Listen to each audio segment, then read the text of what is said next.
এটা হচ্ছে মানস অভয়ারণ্য যাওয়ার রাস্তা।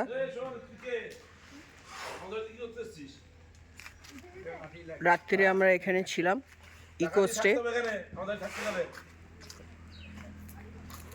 খুব সুন্দর পরিবেশ এবং ওদের আপ্যায়নটাও দারুণ।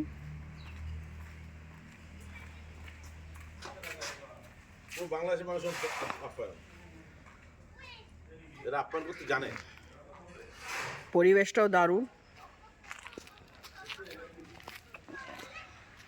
অনেক বড় উঠোন প্লাস গাছগাছালি ভরা।